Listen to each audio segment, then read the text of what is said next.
que a gente vai ler do Evangelho de Mateus é Jesus falando sobre esse princípio cristão, o princípio do reino de Deus, né? Que é dando que se recebe, é perder para ganhar. Quem quiser ganhar a sua vida vai perdê-la. E quem perder a sua vida por amor de mim do Evangelho vai ganhar. Essa é a palavra de Jesus, é o versículo-chave dessa mensagem de hoje. Eu vou começar lendo já essa passagem bíblica, para a gente, então, entender e conversar um pouco sobre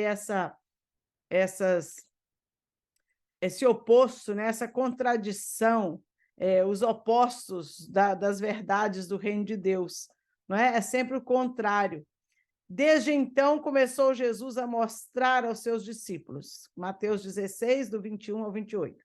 Ele começou a mostrar aos seus discípulos que convinha vir a Jerusalém e padecer muito dos anciãos, dos principais e dos sacerdotes. Ele ia sofrer na mão desse povo e dos escribas. E ele ia ser morto e ressuscitar ao terceiro dia. Ele começa a falar para os discípulos que isso ia acontecer. Olha, Jesus, sendo Deus, sendo Filho de Deus, sendo o Messias enviado de Deus, ele sabia desde o princípio qual era o plano de Deus para ele. Ele sabia desde o princípio que Deus, quando ele veio e se fez homem, que o plano era para resgatar e salvar a humanidade. E o único meio de resgatar e trazer a humanidade de volta para Deus, para o seu Criador, era com preço de sangue. Ele teria que morrer, dar a própria vida pela humanidade. Jesus, quando veio e se fez homem, ele já sabia que esse era o plano, ele já sabia que era isso que ia acontecer, e ele se ofereceu voluntariamente para cumprir com esse plano de Deus. Então, quando Jesus se coloca, não é, nessa posição de se entregar, ele faz de todo o coração, mesmo sendo difícil para ele. No jardim do Getsêmani, Jesus chorava e dizia: Pai, se possível, passa de mim esse cálice. Tem jeito de fazer de outro jeito? De eu não morrer?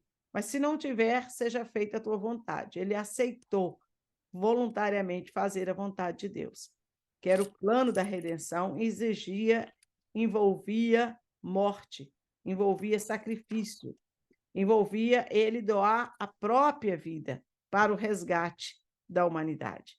Então, Jesus, até então, desde o começo do seu ministério, quando ele começou a fazer seus milagres, começou a chamar as pessoas para ser seus discípulos, ele foi ensinando sobre o reino de Deus, ele foi ensinando sobre a palavra de Deus, ele foi vivendo a palavra, ele foi vivendo e mostrando, ensinando o caminho, fazendo milagres, mostrando para as pessoas que ele era Deus, que ele tinha o poder de Deus, que ele tinha a autoridade do nome de Deus. Então, para as pessoas crescem quando ele falasse. Agora, já no final, ele começa a falar para os discípulos que ele era o Cristo e que ele ia ter que morrer por eles, que ele ia ser entregue nas mãos das autoridades, que ele ia sofrer perseguição, que ele ia sofrer até a morte.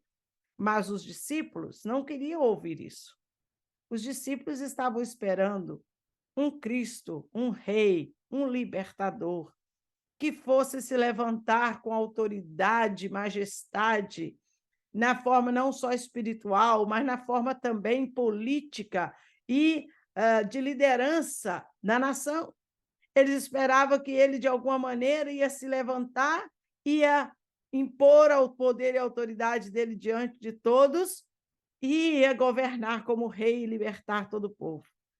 Eles esperavam que Jesus ia fazer esse reinado dele físico, material, naquele tempo, naquela época. E Jesus estava dizendo: não, eu vim para dar a minha vida. Quando Jesus começa a falar para os discípulos: eu vim que eu vou morrer para salvar vocês. Os discípulos então falam: não, o senhor não pode deixar isso acontecer. O senhor não pode, o senhor está sabendo que vai para Jerusalém, que isso vai acontecer? O senhor não pode fazer isso, não pode se entregar dessa maneira. Eu vejo o que Pedro falou para ele aqui, vamos continuar lendo o texto bíblico. Nós estamos lendo em Mateus 16. Então, quando ele falou que ele seria morto, mas que ele ressuscitaria ao terceiro dia, Ele começa já a falar e dar as evidências para os discípulos, porque quando acontecesse, eles já saberiam o que ele já tinha dito. Então, Pedro, tomando de parte, chamou ele no canto e começou a repreender, começou a corrigir Jesus, chamar a atenção dele. Olha que autoridade. Pedro começou a corrigir, falando: Senhor, faz isso não, tenha compaixão, tenha dó de você. Isso não vai acontecer com você. Você não pode ir a Jerusalém, você não pode se entregar, você não pode ser morto. Ele, porém, Jesus voltando-se, disse para Pedro, olhou para Pedro e disse: para trás de mim, Satanás, que me serve de escândalo, porque não compreendes as coisas que são de Deus, mas só as que são dos homens. Esse texto é muito assim interessante, porque Jesus olha para Pedro, que era seu seguidor, seu discípulo, andava com Jesus, fazia vontade de Jesus, estava ali do lado de Jesus. Jesus olha para ele e fala: para trás de mim, Satanás. Jesus chamou Pedro de Satanás. Não é estranho? É muito forte, né? Mas naquele momento, quando Pedro estava tentando fazer a cabeça de Jesus para ele não morrer, esse era um plano de Satanás, que Satanás sabe que se Jesus morresse, o sacrifício de sangue fosse feito, era o fim para ele. Porque o sacrifício de Jesus iria satisfazer a justiça divina para perdão e salvação da humanidade. Então, Satanás não queria que isso acontecesse. E Jesus, quando Pedro falou, insistiu, porque ele repreendeu, insistiu com Jesus, para Jesus não ir para Jerusalém, para não morrer, Jesus sabia que quem estava falando naquele momento não era o Pedro, mas era o diabo usando Pedro para tentar tirar Jesus de cabeça, para Jesus não fazer o sacrifício. Porque não era algo fácil. Morrer pela humanidade não era fácil, tanto que Jesus chorou lágrimas de sangue, de agonia, de angústia, dizendo: Pai, se possível, passa esse cálice, faça de outro jeito. Se não tiver outro jeito, eu vou me submeter e vou fazer a tua vontade. Mas era um momento cruciante, de muito difícil para Jesus enfrentar aquilo. Então, aquelas pessoas do lado dele, que em vez de deixar acontecer o plano de Deus, estava tentando fazer ele desistir desse plano, Jesus sabia que aquela palavra não era de Pedro. Era Satanás usando Pedro para tentar tirar Jesus do plano de Deus. É por isso que Jesus olha e fala: para trás de mim, Satanás. E repreendeu a palavra de Pedro, repreendeu o inimigo que estava tentando usar Pedro. Às vezes tem pessoas que são usadas pelo inimigo. Tem palavras que vêm para tentar nos destruir. Tem palavras que vêm que parece que elas trazem consigo um veneno. A Bíblia diz que a língua pode matar, porque certas palavras magoam, ofendem, certas palavras são difíceis. E às vezes o diabo é que usa pessoas para tentar nos atingir com palavras. Nós não podemos deixar essas palavras entrar no nosso coração. Nós não precisamos ter raiva das pessoas, nem ficar inimigo delas, nem ter ódio delas. Pelo contrário, a gente tem que entender com compaixão: não foi essa pessoa que fez isso, não. Isso é o diabo tentando usar de uma pessoa que eu gosto para tentar tirar a minha alegria, tirar a minha paz, roubar a minha esperança, trazer tristeza no meu coração, trazer desânimo, fazer eu desistir, desanimar. Eu não vou dar ouvido a isso, porque isso não é de Deus, isso é do diabo. Eu não vou deixar isso entrar no meu coração. Jesus fez isso: para trás de mim, não quero saber disso, eu vou fazer a vontade de Deus, eu vou cumprir com um plano determinado nos céus, e eu vim para cumprir esse plano. Então, naquele momento, Jesus falou assim e repreendeu Pedro e disse mais: para trás de mim, Satanás, que me serves de escândalo. Está querendo a fazer isso, vai ser um escândalo. Se eu não, eu vou morrer sim, porque não compreendes as coisas que são de Deus. Você não está compreendendo o plano de Deus. Você está só olhando o lado humano da situação. Você não está compreendendo a dimensão desse plano de Deus para resgate da humanidade. Você só está vendo as coisas da parte humana, material, física. Você não compreende as coisas que são de Deus, mas só as que são dos homens. Você está limitado às coisas desta terra, desta vida material. Você não está entendendo a vida espiritual e aquilo que é do reino de Deus. Queridos, nós vivemos neste mundo. Nós vivemos no mundo material. Nós vivemos num corpo material. Nós temos uma alma e espírito que está conectado com a nossa vida espiritual, não é? Que está com Deus, que é a parte dos fôlegos de vida que Deus deu para nós, que nos fez semelhança, imagem e semelhança de Deus. Então, nós somos corpo, alma e espírito. Nossa vida, quando esse corpo partir, que eu morrer, a minha alma e o meu espírito não morrem. É eterno. E vai ter um encontro com Deus. Ou eu vou viver eternamente com Deus, ou eu vou viver eternamente separado de Deus. Mas eu tenho uma vida depois dessa, uma eternidade. Eu não fico indo e vindo, vou lá, morro, volto aqui, vou lá, volto aqui. Isso a Bíblia diz que não existe, não. É morrer, cabe ao homem. Hebreus diz, cabe ao homem morrer uma só vez, vindo depois disso o juízo. Ele vai encarar o juízo de Deus, mas a morte material, física, ela é uma só. Porém, Deus tem planos para nós, a nossa vida, ela não é só nessa terra, nessa matéria, nesse período de vida que nós temos aqui, nessa terra. Essa é uma vida material, humana. E naquele momento, Pedro estava falando, pensando só no aqui e no agora. Ele estava falando porque ele não queria que Jesus morresse, que Jesus sofresse, ele não queria que Jesus partisse, ele queria Jesus com ele.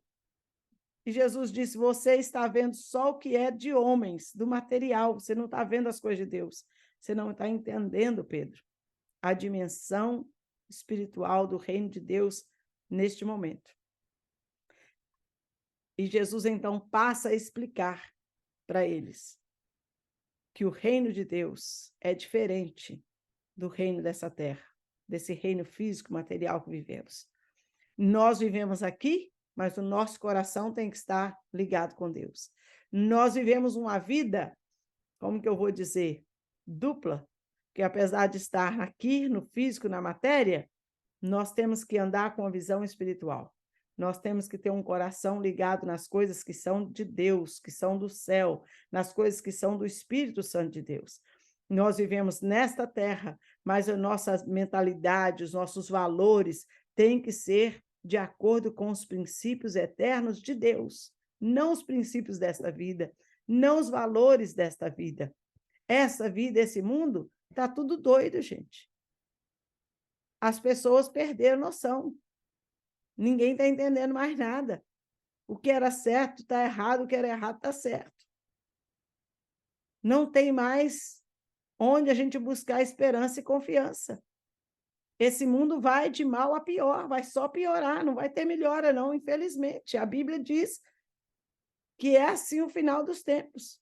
Mas uma coisa nós temos certeza, que nós estamos caminhando cada vez mais para perto de sermos arrebatados e levados para uma vida eterna com Deus para sempre.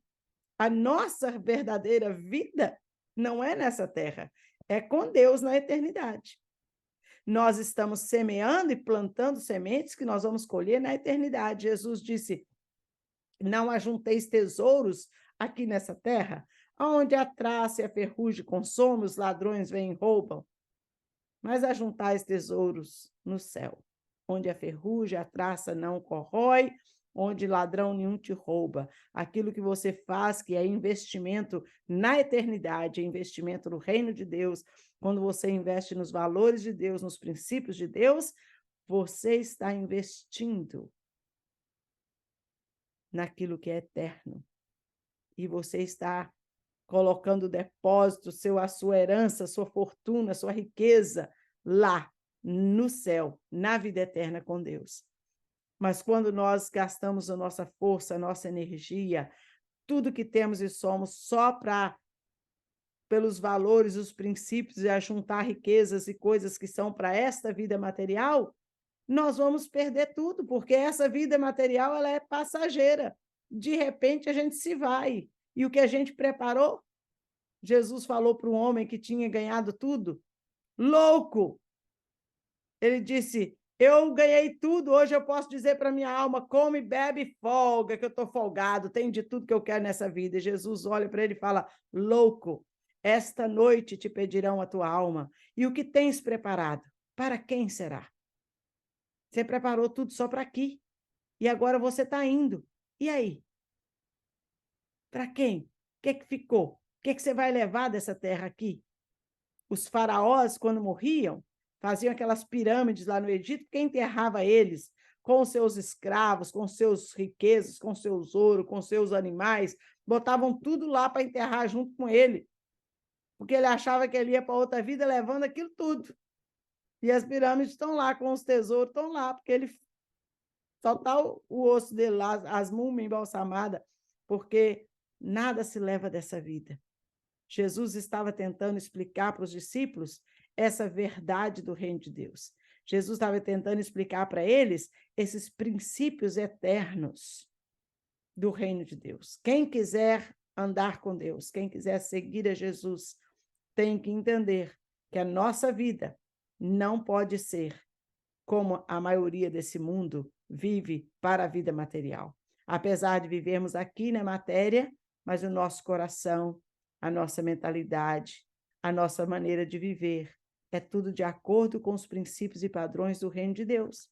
A gente tem que ser diferenciado. Não tem como ser igual, viver nesse mundo, juntando tudo para esse mundo, de acordo com os padrões deste mundo, e achar que é do reino de Deus. Você vai estar enganando a si mesmo, porque a Deus, claro, ninguém engana. A gente às vezes engana a si mesmo ou engana os outros com aparência religiosa, com aparência de bonzinho, com aparência de boas obras, mas que no fundo o coração está em outro lugar. Cada um de nós temos que examinar o nosso próprio coração. Paulo, escrevendo aos Coríntios, disse, examine-se, pois, o homem a si mesmo. Nós temos que examinar a nós mesmos. Ninguém pode me examinar e me julgar. Quem me julga é Deus. Eu posso me examinar. Eu posso refletir na minha vida, nos meus valores, nos meus princípios, rever os meus valores e as minhas posições diante de Deus e da palavra de Deus. Porque a palavra de Deus, ela é muito clara, ela é muito precisa. Jesus não enganou ninguém. Ele mostra com toda clareza. Então, ele continua dizendo aqui, olha, não compreendes as coisas que são de Deus, mas só as que são dos homens. E aí Jesus passa a explicar para os discípulos a importância do que é do reino de Deus. E então disse Jesus aos seus discípulos, se alguém quiser vir após mim, se alguém quiser me seguir, se alguém quiser andar comigo, se alguém quiser ser um meu discípulo, meu seguidor, se alguém quiser ser chamado cristão, eu sou cristão, eu sou de Cristo. Então, olha a receita que Jesus deu. Se alguém quiser vir após mim, renuncie-se a si mesmo. Opa, tome a sua cruz e então siga-me. Se alguém quer me seguir, renuncie-se a si mesmo. Será que isso é uma coisa fácil, gente? Renunciar a mim mesmo, a minha vontade. É a coisa mais difícil que tem. A gente fala não para todo mundo, mas a gente não fala não para nós mesmos. Quando a gente está com vontade de fazer um negócio, pode estar errado, mas a gente dá e faz. Quando a gente quer uma coisa, pode os outros, todo mundo falar o contrário. A palavra de Deus também fala, não, não entra por aí, esse caminho não é o certo, mas você vai, eu quero, eu vou. Queridos, renunciar a nós mesmos é a coisa mais difícil. É a gente pegar o nosso ego, o nosso eu, e colocar ele na cruz, morrer para mim mesmo. Paulo disse, a vida que eu vivo hoje, na carne, eu não vivo mais eu. É Cristo que vive em mim, porque eu já morri, eu já crucifiquei a minha vida. Então, ele falou, eu coloquei Paulo na cruz, morri para mim, para que Cristo possa morar e viver dentro de mim. Ele diz, a vida que eu vivo hoje não é eu mais não, é Cristo que vive em mim.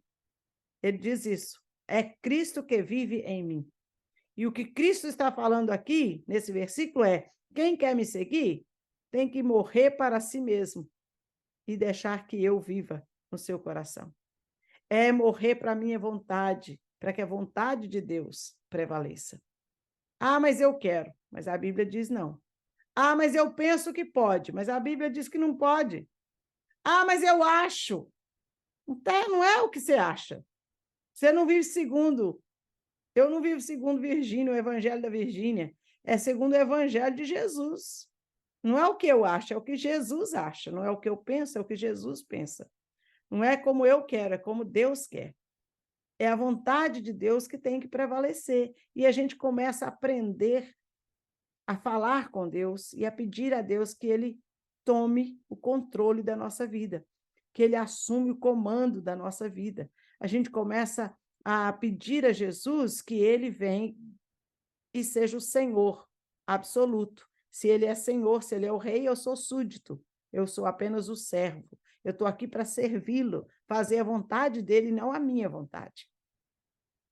Essa é a mola mestra, a chave do seguidor de Jesus. Ele já não faz a sua própria vontade. Ele renuncia a si mesmo para fazer a vontade do Pai. Jesus renunciou à vontade dele, que era de não morrer, mas ele renunciou e assumiu a vontade de Deus quando ele disse: mas contudo seja feita a tua vontade.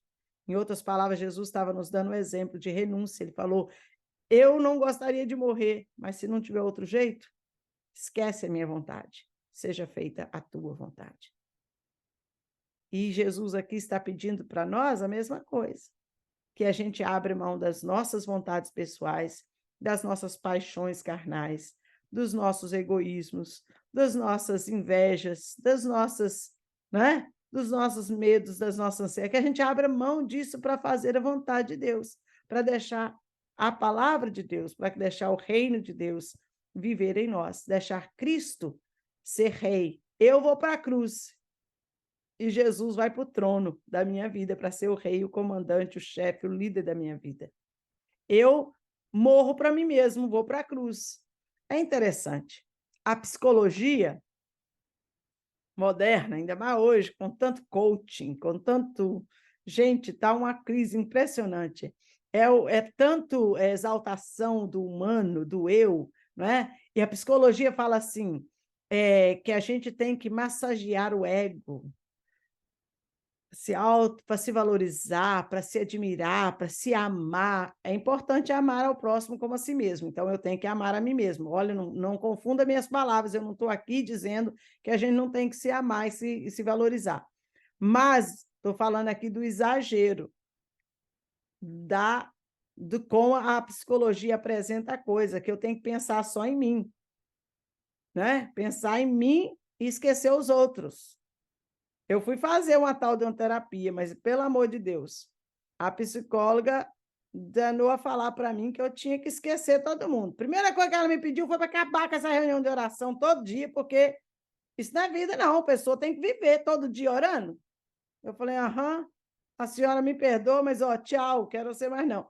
Porque eu sei que eu estou fazendo a vontade de Deus. É uns troços sem lógica. É umas coisas assim que você tem que pensar em você só, é ser egoísta.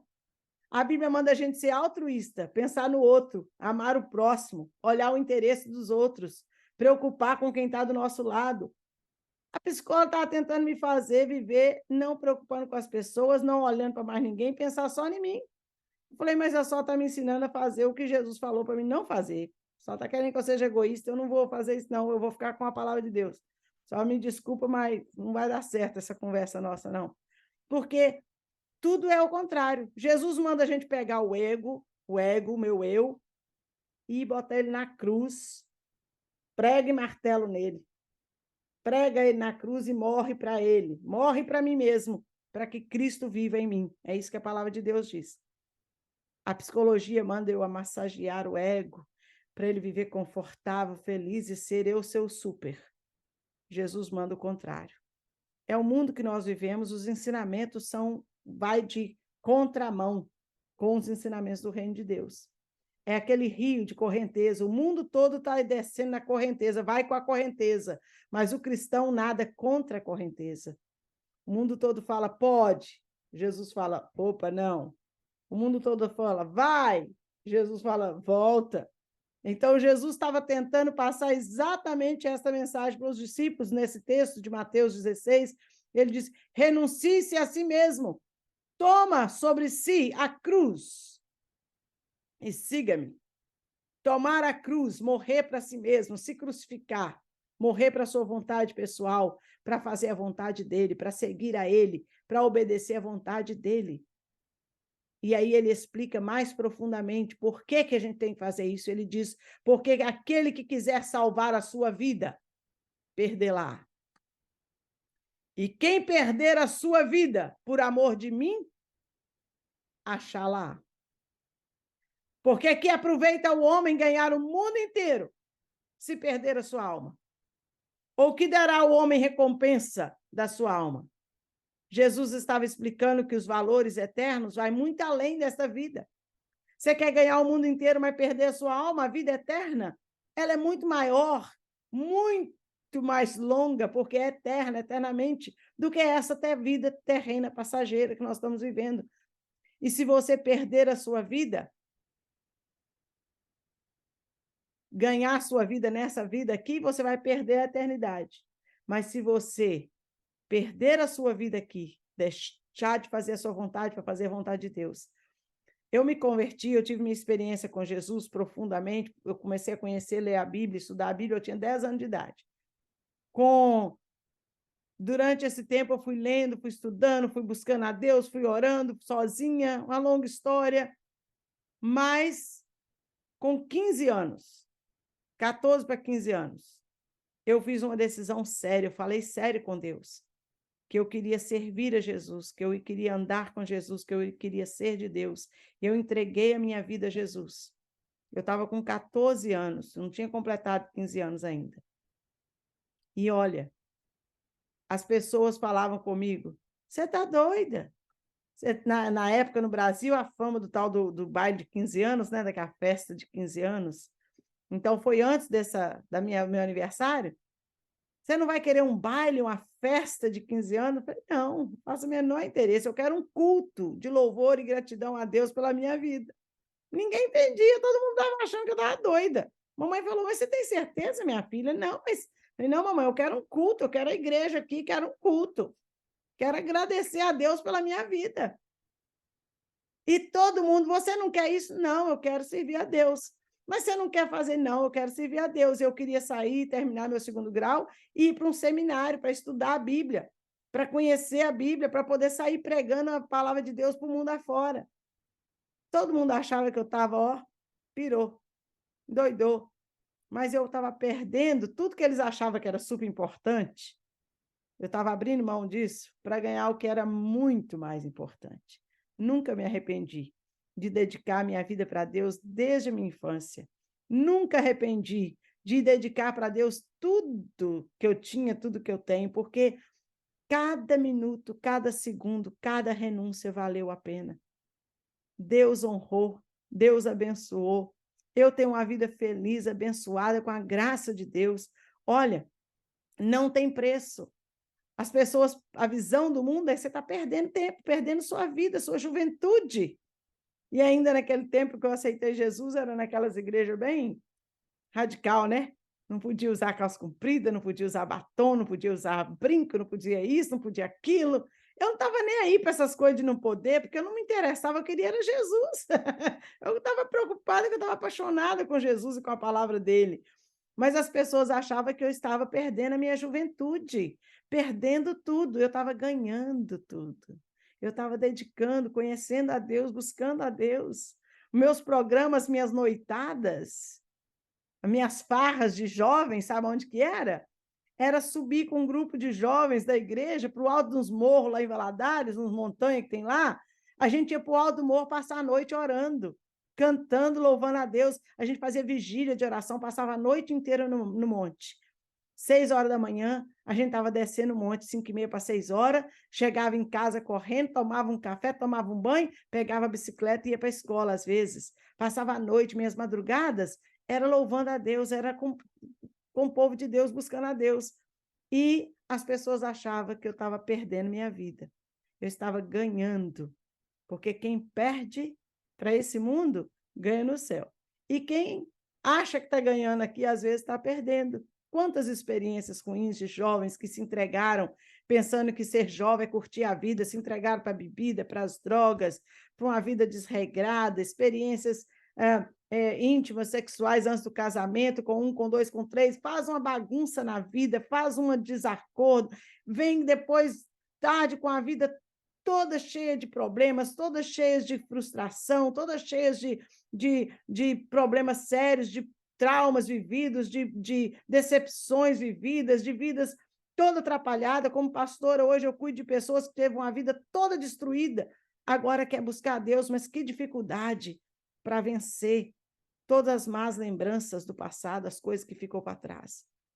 Eu louvo a Deus porque eu perdi tudo isso para ganhar a vida eterna. Eu não perdi nada, na verdade, só ganhei. É isso que Jesus estava tentando explicar para os discípulos, que aquele que quiser salvar a sua vida vai perdê-la. E quem perder a sua vida por amor de mim, não é perder de qualquer jeito, perder por Jesus, perder para se envolver para Jesus, abrir mão, renunciar aquilo que você queria fazer, o meu eu, para fazer a vontade de Deus, abrir mão daquilo que eu quero para fazer o querer de Deus, abrir mão da minha vontade pela vontade de Deus, seguir o exemplo de Jesus, porque ele abriu mão da vontade dele para fazer a vontade de Deus. Seja feita a tua vontade, assim na terra como no céu. Então Jesus está dizendo, olha, o que adianta ganhar o mundo inteiro e perder a sua alma? O que vai adiantar? Jesus está nos oferecendo um tesouro e uma eternidade de muito mais valor. Nada dessa vida, desse mundo, compara a alegria, a paz, a salvação e a eternidade com Jesus. Porque o Filho do Homem, ele termina dizendo, o Filho do Homem, que fala, é ele mesmo, Jesus. O Filho do Homem virá na glória do seu Pai, porque ele ia morrer, ia ressuscitar, e ele vai voltar na glória do Pai. Nós estamos esperando a volta de Jesus. Ele prometeu voltar com seus anjos para nos levar, para estar com ele, aonde ele estiver. Ele disse, eu quero que vocês estejam aonde eu vou estar. Há muitas moradas, eu venho para buscar vocês. O Filho do Homem virá na sua glória, na glória do seu Pai, com os seus anjos, e então dará a cada um segundo as suas obras. Ele vai vir e ele vai nos acolher, ele vai nos julgar, nos recompensar de acordo, cada um, com aquilo que nós estamos fazendo. A salvação é pela fé, de graça em Jesus. E os seus atos, o que você faz em nome dele, pelo reino de Deus, ele vai recompensar e galardoar cada um de acordo com os feitos de cada um. Mas a salvação, a garantia de ir para o céu, é pela fé, é gratuito, é dom de Deus, por causa do sacrifício de Jesus. Ele renunciou a si mesmo, por nossa causa. Ele morreu para que eu tivesse vida. E agora ele pede para eu negar a minha vida, renunciar a minha vida, para deixar que ele viva em mim, para aceitar a vida dele em mim. Essa é a proposta do reino de Deus, de Jesus para nós. Por isso que o tema de hoje é perdeu? Você já perdeu a sua vida, nessa terra, para ganhar a vida com Jesus? Você já abriu mão daquilo que é daqui, passageiro, temporário, para herdar aquilo que é eterno? Que fique para nós a meditação, que fique a palavra de Deus no nosso coração, e como diz Paulo, examine-se, pois, o homem a si mesmo. É você e Deus. Examina, reflita, pense, coloca na balança os valores e fala com Deus. Abre seu coração para ele. Entrega o seu coração, entregue para Jesus, diz, Senhor, vem, eu quero morrer para mim, eu quero que o Senhor seja o dono, seja o rei, senta no trono, eu vou para a cruz e o Senhor vem para o trono. Porque é isso que eu quero, viver para o Senhor. Amém? Que Deus abençoe o coração de cada um, abençoe seu coração, a palavra dele fique aí, a semente brote, produza frutos. Que Deus nos abençoe em nome de Jesus. Amém?